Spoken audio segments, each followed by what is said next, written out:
un nouveau numéro d'envoyé spécial sur France 2, une série mafieuse sur Canal+ ou une comédie dramatique avec Catherine Fro sur France 3, voici ce que vous conseille la rédaction du Figaro.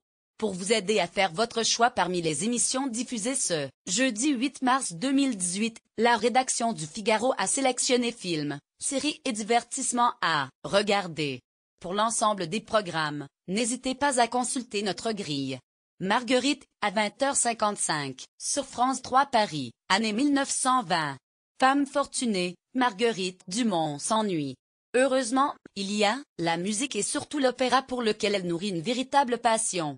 Voilà des années qu'elle réunit ses amis et connaissances pour chanter devant eux.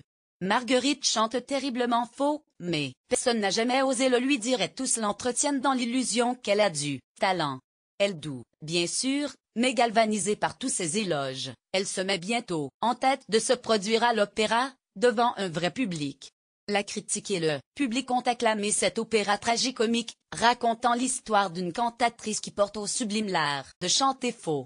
Pour ce rôle de diva attachante, Catherine Fro a décroché le César de la meilleure actrice.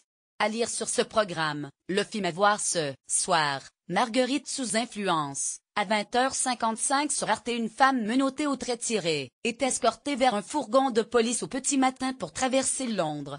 Quelques mois plus tôt, Yvonne Carmichael, 52 ans, chercheuse respectée dans un institut ayant pignon sur rue, explique devant une commission parlementaire à Westminster les tenants et aboutissants de la génétique contemporaine. À l'issue de son exposé, elle est abordée par un inconnu aux manières mystérieuses, qui la séduit presque instantanément.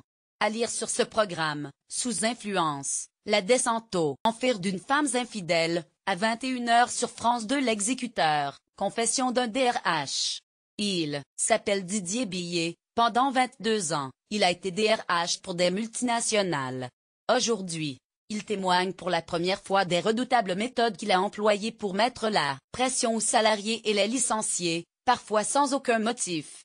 Au sommaire de l'émission Tarnac, la vérité de Julien Coupat, après 10 ans d'anonymat, Julien Coupat, 43 ans, accusé en 2008 d'être le chef d'une organisation terroriste internationale, revient sur toutes les ondes d'ombre de ce que les médias ont appelé l'affaire de Tarnac.